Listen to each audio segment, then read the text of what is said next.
D'abord, Jean-Paul, bonjour. Bonjour, M. Gagnon. Bon, on va commencer à parler de résumé de fin d'année. D'ailleurs, la semaine prochaine, on aura notre émission spéciale. Voilà. Hein? Avec mais la faut quand même... terrifiante boule de cristal. Seigneur. Allez-vous l'avoir cette année? Ben oui, c'est sûr. Okay. Je vais la chercher demain. Bon. J'ai commandé mon lutin. Alors, je commence déjà à stresser. Alors, on a, évidemment, ce qu'on va faire aujourd'hui, c'est qu'on va faire une petite émission spéciale pour être dans le ton là, de la fin d'année. On va faire un retour sur quelques événements marquants de l'année, vu évidemment là, par l'œil du investisseur actif. Alors, c'est sûr qu'il y en avait beaucoup d'événements marquants, mais nous, on en a choisi qui vont avec, évidemment, le métier qu'on fait. Donc, j'ai à l'écran, je ne sais pas si... Oui, voilà. on va y aller. Voilà. Alors, vous savez, c'est au début de l'année, hein? Oui. 29 janvier, notre ami Bernanke nous tournait le dos et quittait la fête. Alors ça, c'était un événement quand même assez important. 17 février, retour de Freddy, pas le film Freddy, mais... Friday the 13th. mais quasiment. Et Fanny. Alors, on sait que ces titres-là, je suis d'ailleurs toujours, ces titres-là, je suis toujours en position sur les titres. Je vais faire des mises à jour le moment venu, mais on sait que ça va brasser. Si on fait une histoire courte, rapide, c'est l'espèce de SCHL canadienne privée aux États-Unis qui a été dans la tourmente là, du subprime et qui ont été en faillite technique, ramassés par le gouvernement et qui, à un moment donné, après avoir eu un prêt de 185 milliards, ont finalement tout remboursé il y a à peu près 8-9 mois de ça. Et théoriquement, le gouvernement devait relâcher ça aux investisseurs. Il ne l'a pas fait. Non, ça il ne le fera pas non plus. En théorie, non. Non. Bon, il y a des élections qui vont venir un jour. Il y a toutes sortes d'affaires là, de tractation là-dedans. Mais ça a fait qu'à un moment donné, il y a eu de la spéculation qui s'est faite dans le titre et on a fait du 100 en l'espace de quelques semaines pour retomber finalement au niveau de l'époque. Et là, ça végète de côté parce qu'on est en attente de la fameuse décision, quel clan va l'emporter. Donc, c'est sûr que c'est hautement spéculatif. Il ne faut pas toucher à ça si on n'a pas le cœur solide et on n'a pas le portefeuille pour. Là. Il faut considérer ça comme des options. Moi, j'ai une position là-dedans et le coût que ça représente, ce titre-là, c'est le coût d'une prime. Sauf qu'il n'y a pas d'effet temps. Donc, un bon matin, quelqu'un va l'emporter, puis on va passer à la caisse, ou ben non, on va passer à zéro. Donc, FNMA, qui est Fannie Mae, hein, c'est la même chose que Freddie Mac. Là, toutes les deux, c'est des compagnies sœurs, là, pratiquement, consoeurs. Donc, ils ont le même comportement. Ça, c'était là au mois de décembre de l'année passée. 24 février, Carl Icahn, on se souvient, presse Apple de bonifier son programme de rachat d'actions. Apple va, ça a peut-être prévu dans leur plan, là, mais va quand même céder à cette pression-là. Qui, écoutez, on ne saura jamais si vraiment c'est ça qui a contribué à la remontée du titre ou si le titre, de toute façon, de par sa nature et sa performance, connaît des bonnes performances, mais il reste qu'au moment où ça s'est discuté, ça a relancé le titre à la hausse et on l'avait identifié à l'émission ici, nous, sur un double creux. Puis la remontée après, c'est l'iPhone 6, bien sûr. Hein? Oui. Là, ils en ont vendu, je ne sais pas combien de millions, 3 jours. Là. Effectivement. Et vous savez, regardez ça, justement, là, on est après, là, on est à date, là, en date du 15 décembre actuellement. Bon, évidemment, il y a eu une retrace récente, là, comme beaucoup de titres. Là. Et vous savez, des fois, c'est un point de référence un peu. Hein? Steve Jobs est décédé le 5 octobre. Tout le monde s'est demandé qu'est-ce qui arriverait avec la compagnie par la suite.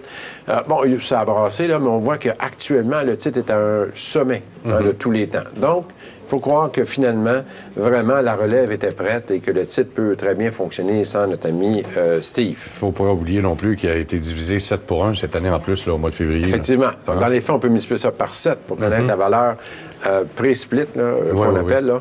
Et on avait donné, nous, des targets qui étaient aussi sur le titre. 3 mars, vous en souvenez, je sais que vous aviez fait même une petite montée de lait là-dessus, le plus gros échange, Bitcoin tombe au combat. Ouais. Hein? Et c'était, on a ici le graphique du Bitcoin US. J'ai d'ailleurs le lien ici pour les gens qui voudraient aller voir le graphique. Bien intéressant, beaucoup là, d'outils techniques qu'on peut utiliser là-dessus. Et on voit que finalement, on a eu une descente depuis le sommet de tous les temps. Il y a eu la fameuse faillite au mois de février de Mt. Gox, qui était un des plus gros échanges de Bitcoin. Et ça a évidemment lancé le titre à la baisse.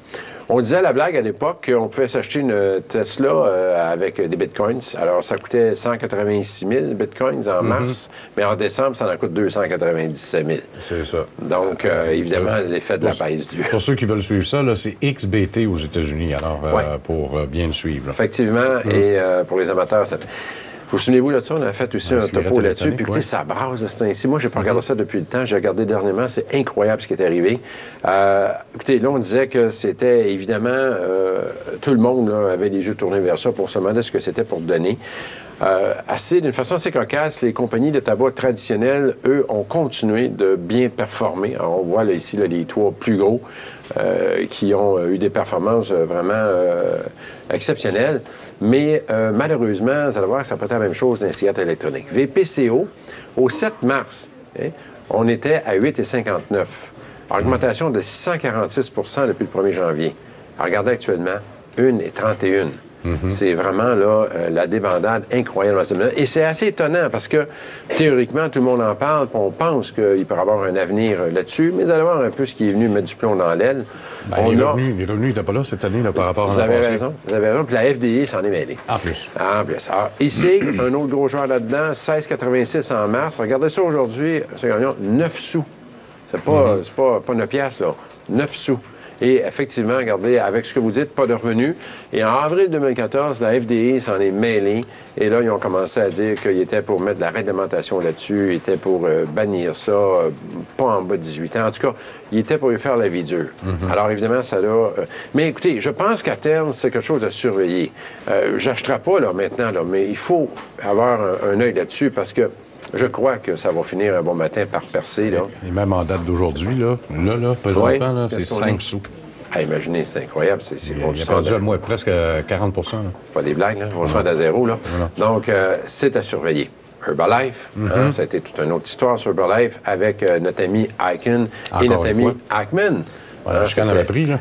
La guerre entre les deux, vous vous en souvenez. Ackman s'était repositionné sur HLF le 3 octobre en disant « Moi, je suis toujours baissé là-dessus. C'est une compagnie pyramidale, etc. » Ackman s'est porté à la défense de HLF. Ça a fait monter le titre. Le 12 mars 2014, on voit ça ici, une enquête qui est déclenchée sur HLF par les FTC. La commission des contrats à terme là, aux États-Unis. Alors, ça a évidemment plombé le titre. Et là, si on continue, si on s'en vient en date d'aujourd'hui, il semblerait qu'Ackman semble pour le moment gagner son pari. Parce que le titre n'arrête pas de descendre. On est à 38 $. Alors, on sait qu'Ackman est très sur le cas, à savoir que pour lui, c'est une entreprise qui est pratiquement frauduleuse. Oui. Alors, puis, on a une position, comme vous le savez, là, il y a une position short assez importante là-dessus. Effectivement. Donc, c'est sûr qu'il n'est pas tout à fait impartial dans ses commentaires, mais il reste que pour le moment, en tout cas, le titre plonge. 19 mars, on a Janet Yellen qui a fait son premier meeting de la Fed seule et qui va en faire un cette semaine assez important. Oui. Hein? Les yeux sont rivés. Là, apparemment que c'est cette semaine Un petit bout de phrase là, peut-être qu'il va disparaître pour un temps relativement long, garder les taux d'intérêt très bas. Alors, est-ce que ce petit bout de phrase-là, les gens sont nerveux à cause de ça? Ça va être à surveiller. Puis c'est un gros... ils vont partir. Ouais. Puis c'est un gros cette semaine. Hein? C'est celui des prévisions économiques et en plus de la conférence à 2h30 avec les journalistes. Microsoft, nouveau leadership, 31 mars, le nouveau président rentre en place, M. Nadella. Et regardez, nous, on l'avait identifié ici à l'émission dans une figure triangulaire qui est très haussière. Le triangle s'est percé.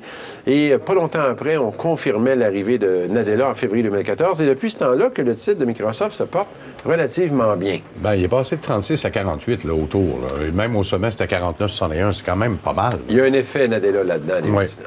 Ackman, hein, il est souvent dans bien des dossiers. On se souvient de Valin et Allergen.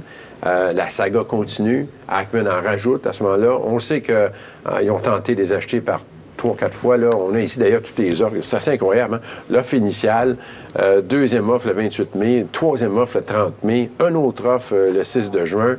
Et finalement, ils se sont fait faire un pied de nez parce que le 17 novembre, c'est Actavis qui les a coiffés au fil d'arrivée et qui a finalement acheté Allergen. Par contre, vous savez, des fois, il y a des choses qui tournent mal, mais pas en totalité. Dans le deal, Ackman s'était négocié une petite clause au cas où ça ne passait pas. Ils ont récolté 400 millions pour Valin à cause du fait que la transaction ne s'est pas faite avec eux. Et M. Ackman lui-même, 2,2 milliards. Alors, parce qu'évidemment, il y avait des positions dans toutes, les titres ont monté. Et regardez, vous savez que normalement, Si ce deal-là ne se fait plus pour Valin, c'est comme un peu si le prédateur perdait sa proie. Normalement, ça aurait pu affecter le titre à la baisse. Qu'est-ce qu'ils ont fait pour contrer ça? 21 novembre, annonce un rachat d'actions de 2 milliards. Pour remplacer celui de 1,5 milliard qui n'a jamais eu lieu. Hein, les rachats d'actions, là, il faut être prudent avec ça. Bien des fois, ils ne vont pas à terme. On a eu après ça GoPro, qui a été l'IPO, un IPO assez prisé, et qui n'arrache un petit peu actuellement. La suite, la semaine prochaine. Voilà. Il y a eu quand même pas mal d'IPO cette année, malgré tout, malgré les revers de fortune de plusieurs. J. Paul, merci beaucoup. On fait une pause, on revient dans un instant avec les gens d'Orbite. À tout de suite.